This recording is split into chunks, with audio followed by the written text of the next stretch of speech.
Hare Krishna, Namaste.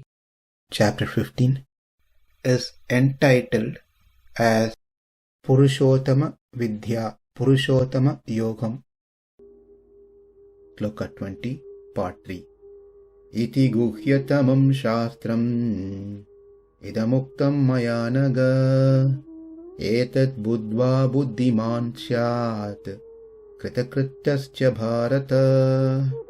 This is the most confidential part of the Vedic scriptures, O sinless one, and it is disclosed now by me. Whoever understands this will become wise, and his endeavors will know perfection. In the previous session, we learnt that there is no one else superior than Krishna himself. He is that Purushottama.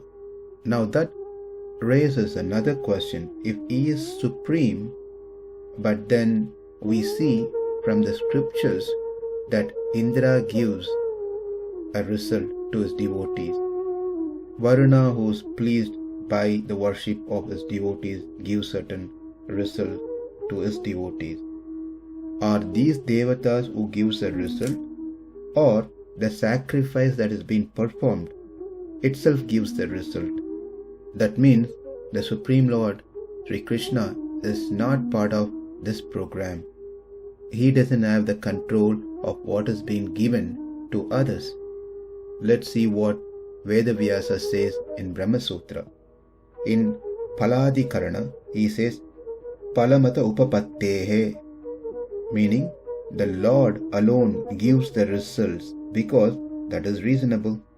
What we need to understand is when we say the Lord is Antaryami, is super soul who is situated in everyone's heart, that everyone, not limited to Manushya, everyone includes all types of living entities, whether it is Manushya, Pakshi, Pashu, Tavara or Devatas.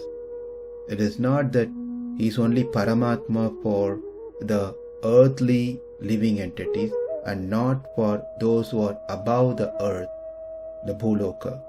He is Paramatma for each and every living entities, which includes Indra, Varuna, Yama, Vayu, etc. Therefore, anything that has been performed as a Vedic ritual, it is meant for that Paramatma who is situated within those respective devatas.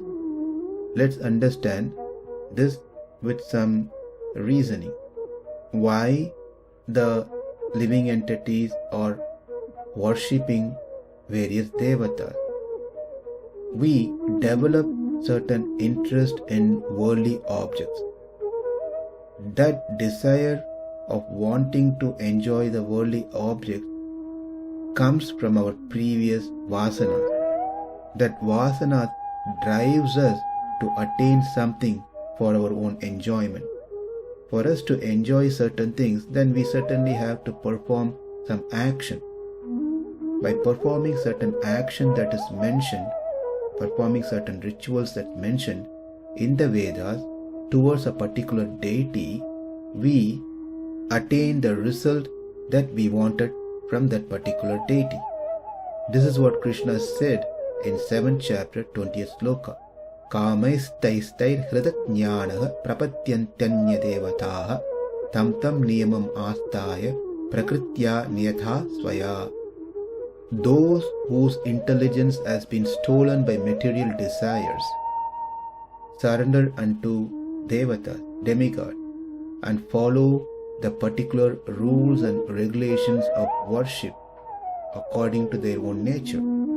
We are so much attached to wanting to enjoy the facilities of this Prakriti, and for us to attain that, we obviously look for the means to attain them, and the means are explained in the Vedas.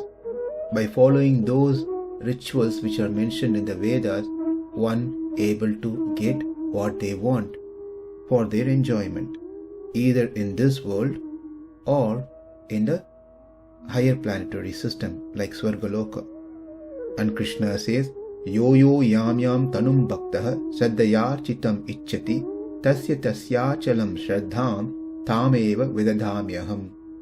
That is, whoever wants to worship with faith whatever form of deity, all of them who are just part and parcel of me, I make such faith free from obstacles, so that he can engage in his worship towards those chosen deity.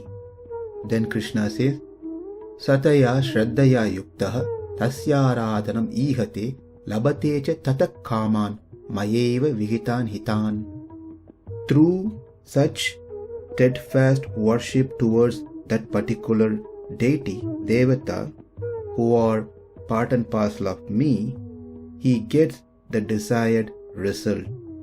But he doesn't know, in actuality, these benefits are bestowed by me alone. Here it very clearly says that who is the bestower of results, irrespective of whomever we worship. It is the Paramatma, the Supreme Lord Purushottama Sri Krishna, is the one who bestows the result for anyone and everyone, irrespective of whomever they worship. So, although people worship certain devatas, it is Krishna who is ultimately being worshipped, because all the devatas are its part and parcel. But there is one difference in the result they get. When someone thinks that they are worshipping that particular devata, then they get only limited fruits. If one realizes that the worship that they are doing to this particular devata is actually meant for the Antaratma within that devata, O Sri Krishna, then they get higher benefit. Higher benefit doesn't mean instead of Swargaloka they will go to Brahmaloka. Here it leads one towards moksha. That is, when one worships the devata, understanding that this worship is meant for the Paramatma within the devata, and when they have the understanding the result is ultimately given by the Paramatma through this devata, then those devotees of that particular devata are benefited or become eligible to attain mukti. This is again confirmed in the 23rd sloka of 9th chapter. Etvanya devata bhaktaha yajante shraddhayanvitaha tepi mameva kaunteya yajantyaviti purvakam. Krishna says that whether you worship Indra or Varuna or Yama or any other god, actually it is me who is being worshipped through all these rituals. It is me, the object of worship through all these means of rituals. But they don't understand that. They think it is Indra who is being worshipped, and it is Indra who is bestowing the results of their ritualistic ceremonies. When they do like this, then they are not following the Shastra, because that is not what sanctioned by the Shastra. Therefore, their rituals cannot give results in full. Why? Because they are doing things in wrong way. They don't understand aham hi sarva yajnana bhokta cha prabhurevacha natu mam abhijananti tatvenatas chavantite. Whichever sacrifice is performed, intended for whichever god, all these karmas reaches only me.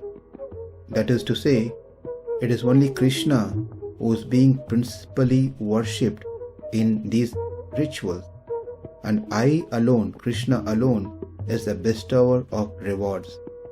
Yagas, homas and other rituals which are performed without this proper understanding of the truth will fetch very limited results only, and that result is also perishable very quickly.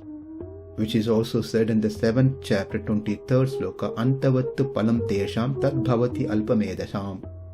The results that one get with improper understanding by performing such karmas are limited and temporary.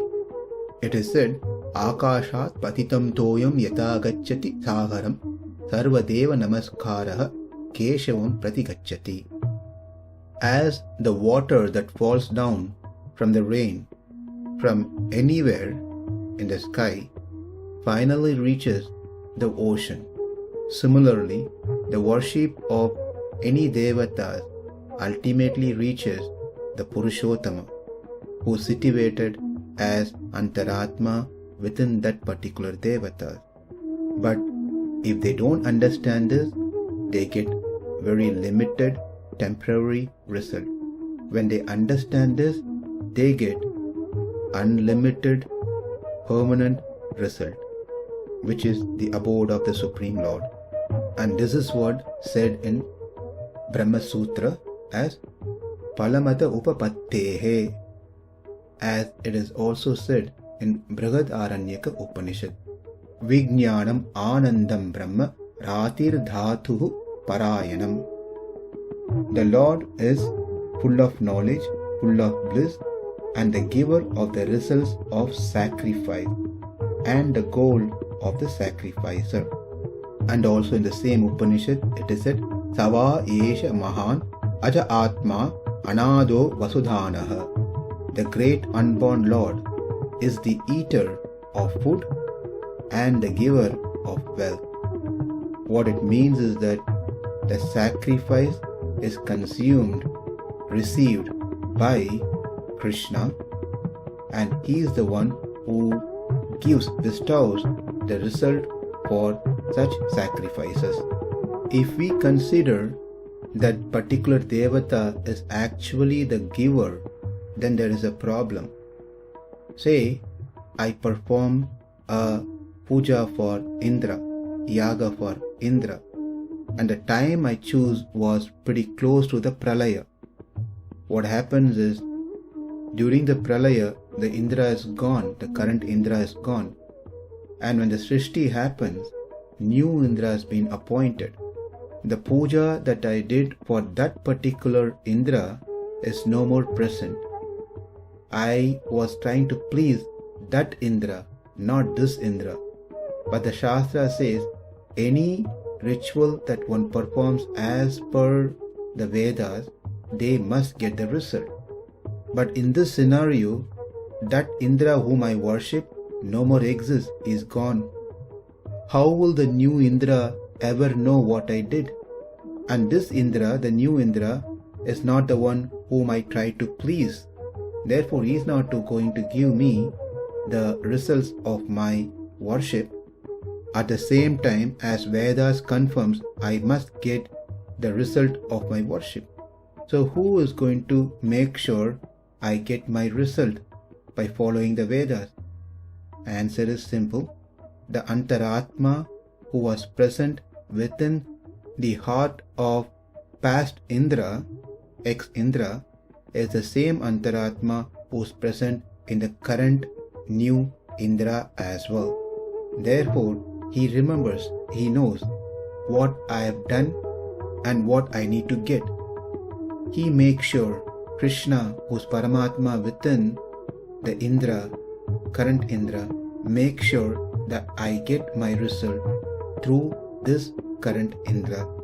From all this, we can clearly understand it is none other than Krishna who has been worshipped and glorified in all the scriptures.